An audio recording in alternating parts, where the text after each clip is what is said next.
Hello, in this video I'll be showing you guys how I added a boss, new enemies and pets into my simulator game Potato Paradise, and how I then decided to scrap all of that and throw everything into the trash. Also, hi, face reveal, well, sort of. I did show my face a little bit in my first ever video, but my girlfriend's webcam was so bad that you practically couldn't even make out that it was me at all. Anyways, sidetracked. If you haven't heard about my simulator game Potato Paradise before, it's a lot like any other simulator game, where you gather potatoes to then buy better sites at Igor's shop to then get potatoes faster. Stop! Map. Currently, the map is divided into 3 parts. Each part is then divided up by a border that requires the player to have a certain amount of potatoes in order to continue. So we have the forest, and then we have the farm area with a sick-ass windmill, and then we have the town as the final area. But there's a huge problem. Currently, you can beat this game easily within just a couple of hours, and that's no good.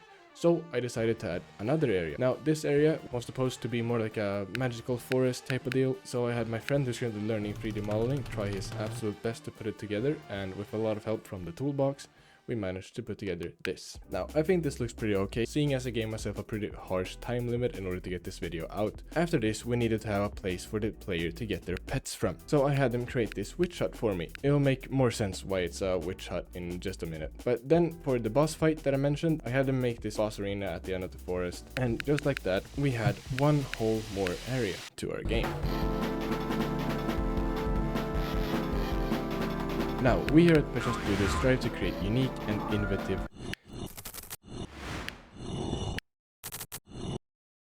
experiences. Sure. Anyways, that means that I can't just copy how every other game does pets. No, I gotta somehow innovate on that idea and make it unique and special. So, I went together and modeled a bunch of different vegetables and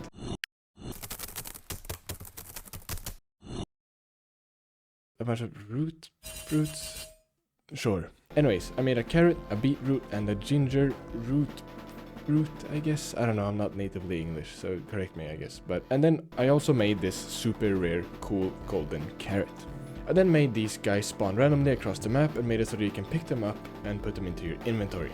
After that, I created this witch NPC at the witch hut. The plan is for the witch to be where you get your pets, but I don't just want for there to be some randomized egg that you get or buy this pet for this much stuff. So I did something that at least I have never seen in a Roblox game before. So now in the witch shop, you have this lovely looking UI where you can choose 2 different ingredients that you picked up, then put them into this cauldron. So if I were to choose the carrot and a beetroot, there would be almost a 50-50 chance of me getting either the carrot pet or the beetroot pet. But as you'll notice, there's a bunch of other things here too. Firstly, depending on how many of one ingredient you put in, there's a chance of getting a hardened pet out of that ingredient. And this hardened pet would be 2 times as strong as the regular pet. But then I made something that I really haven't seen before, and that's a chance to get a combination of the 2. So how the combination would work is there would be a master pet script that is on every pet, then depending on what combination you got, the script would enable different behaviors from that pet. So let's say one pet punches enemies and one gathers potatoes. If you got a combination, it would first go around punching enemies, and if there's no enemies to punch, it would then go and gather potatoes. But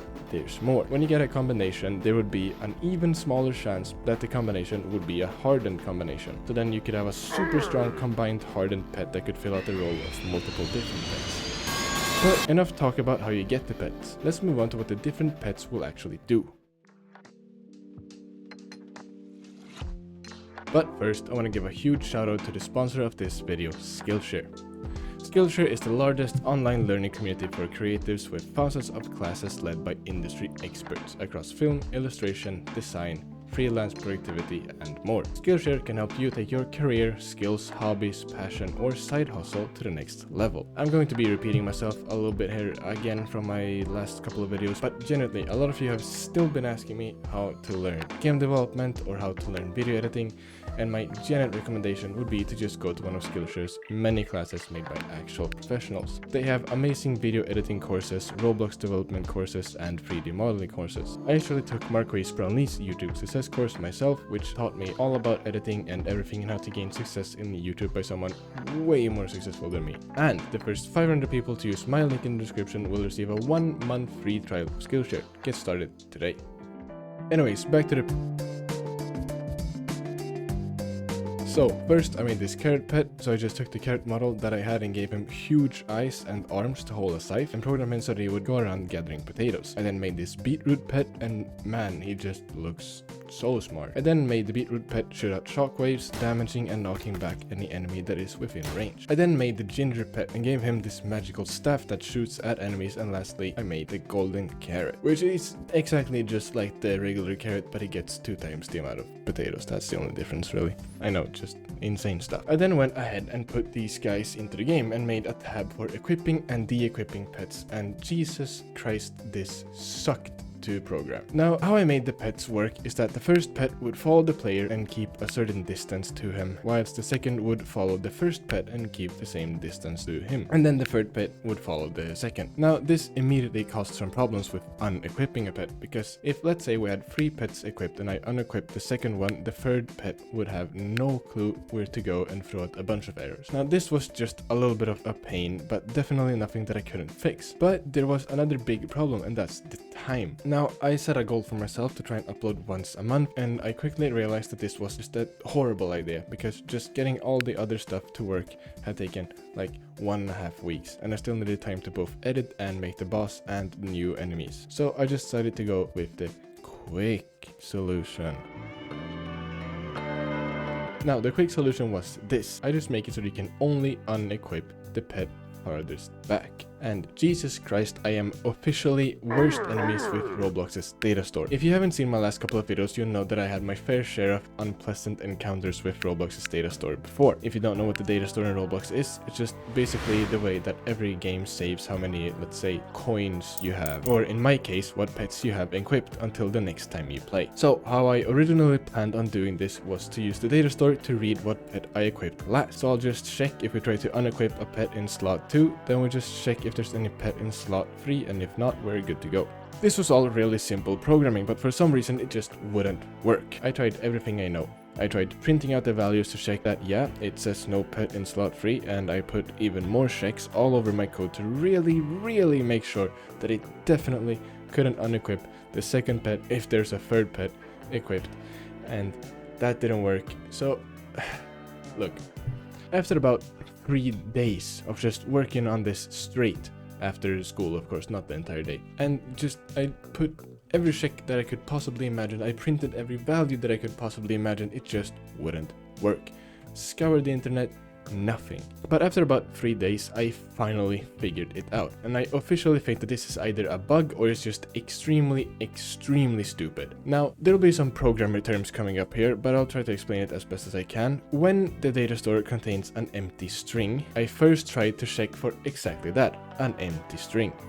But this just didn't work, so I tried checking if the pet store is nil, which basically just means if it's nothing. If pet store 3 is nothing, then go ahead unequip pet 2, but it just wouldn't work. No matter what I did, it just wouldn't work. So what I figured out was that Roblox has made it so that when a data store is empty, it's literally defined as nothing.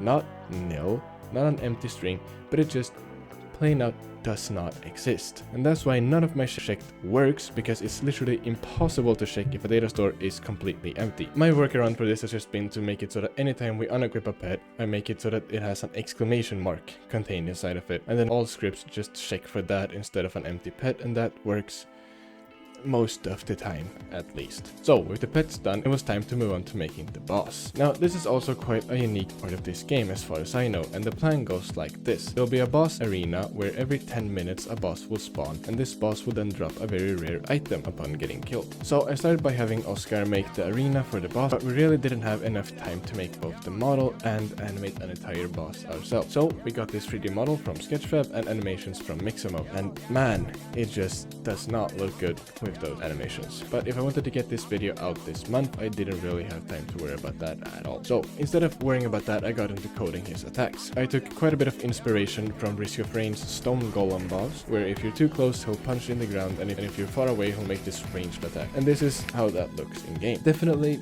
not my proudest work, but it's going to have to work for now. Then I made an item called Golem's Heart that drops from the boss, and with this item you can buy the brand new scythe in the game, Golem's Eye. And as you can figure out, Golem's Eye is the best fastest scythe in the game with 250 damage compared to 125 that the last one had, as well as a slightly greater range. After this, I went on to making the new enemies, the Stone Guard. Now, the Stone Guard has just a bunch of health and he can't take any knockback either. He also has his dash attack, and now even with the brand new scythe, this is an extremely hard enemy. So that's why I created this brand new movement mechanic for my game, the dodge roll. And yes, I like movement mechanics in my games, if you haven't already been able to tell from my main project, Heaven Says. Oh, what's that? You don't know what Heaven Says is? Heaven Says is just this small little movement-based parkour horror game that I'm working on. I've made 2 devlogs on it already if you're interested in checking that out. Anyways, back to the dodge roll. The dodge roll works pretty much exactly like every other dodge roll, where you gain a quick burst of speed, and throughout this time you can't take any damage. With this, it's now both more fun and fair when fighting the Stone Guard and the Golem. And that's pretty much where we are today. Now, I'm going to be completely honest with you guys, I don't like working on this game. I really don't. It doesn't feel inspired, it doesn't feel unique at all. It was more just as a way for me to take a quick break from working on Heaven Says. And with that, I hate to be the bringer of bad news, but I'm going to be shelving this project. And I may pick it up sometime again in the future, but I'm going to be completely honest with you guys, I most likely won't. This is also a little bit due to the fact that Heaven Says is actually be getting quite a few players as of recent, and I would way rather spend me and my team's efforts on that game instead. And with that, thank you guys so much for watching. It's been truly amazing. The support that you guys have been showing on my last couple of videos have been truly amazing, and on the games as well. And thank you so much for Skillshare for sponsoring this video. And if you watched this far into the video, I just want to say, if you want to help my team make this project, then I have a Patreon linked in the description. Every single penny from that Patreon will go directly into just making cooler games and hiring more people to help us make cool games in the future. Yeah, that's pretty much it. See you guys in the next one. Go ahead, unequip pet 2. Then go ahead, unequip pet 2. But it just wouldn't work. But it just